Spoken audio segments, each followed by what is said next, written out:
Nosotros ahora estamos haciendo, cuando digo nosotros, hablo fundamentalmente de un grupo de unas 25 o 30 personas nucleados alrededor del gato y la caja, que yo lidero y que nos intriga mucho ahora en este momento, y a eso estamos abocados, entender cómo Internet y los celulares inteligentes cambian el entendimiento de la mente y fundamentalmente cambian lo que históricamente fue la psicología experimental. Por dos cuestiones. Primero, porque Internet permite la masificación en la toma de datos y entonces podemos hacer experimentos clásicos de laboratorio, de psicología experimental clásica, tipo memoria, atención, concentración o reconocimiento de emociones, por ejemplo, que es el último experimento que lanzamos, y lo podemos hacer vía Internet y recolectar ya no 100 o 200 datos como eran antiguamente, quiero decir, no ya con 100 o 200 participantes, sino con decenas de miles. Y entonces podemos observar pequeños efectos que antes estaban escondidos en el ruido propio de una muestra con pocos participantes. Por otro lado, Internet y los celulares inteligentes sobre todo cambian la psicología experimental por lo siguiente. Es muy importante tomar medidas con tiempo de respuesta con precisión de milisegundos.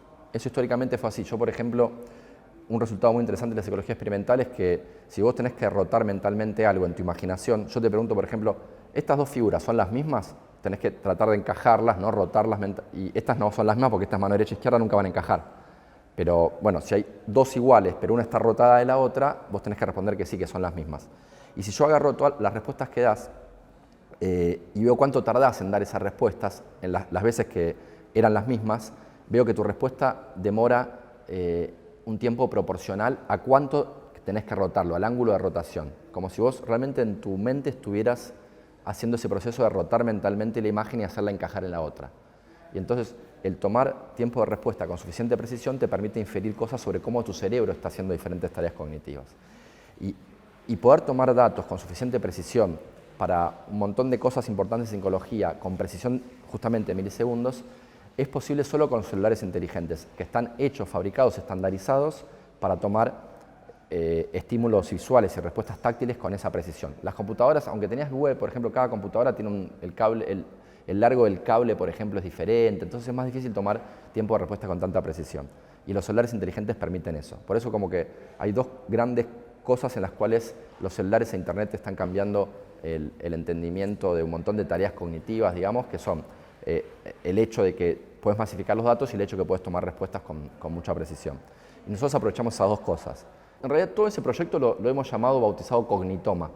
Cognitoma en el sentido que queremos entender cuál es el mapa de las cogniciones humanas, cómo las diferentes cogniciones se relacionan entre sí. Entonces, al tomar muchos datos de muchas tareas diferentes, puedes ver cómo se relacionan entre ellos aplicando, por ejemplo, inteligencia artificial o simplemente mirando el poder predictivo, la correlación entre los diferentes tests entre sí. Y eso está siendo muy interesante porque vemos algunas cosas que no esperamos para nada y que antes no se observaban justamente porque eran muy pocos participantes, pero hoy en día con muchos participantes vemos relaciones que eran muy inesperadas. Por ejemplo, vimos que las personas que tienen buena estimación de porcentaje también hacen buena rotación mental, tienen buena memoria visoespacial, lo que pareciera indicar que cuando una persona tiene que, por ejemplo, yo le digo a una persona, en una clase de 30 alumnos, el día que falta 6, el porcentaje que faltó fue, te doy tres opciones, 20, 25%, 30%. La respuesta correcta es 20%, es un quinto de la clase.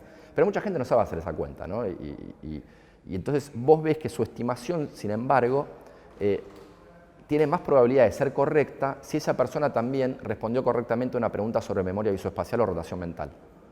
Y entonces como que lo que estamos infiriendo es que en realidad la estimación de porcentajes o de fracciones pareciera utilizar los mismos circuitos neuronales que se usan para la imaginería visual. Como si vos, cuando yo te digo que estimes un porcentaje, te imaginás un cacho del espacio al que le sacás un pedazo y te imaginás y tratás de estimar cuál es el tamaño del pedazo en relación al cacho entero. Algo así. Entonces, eso lo pudimos observar porque teníamos 25.000 participantes en el experimento.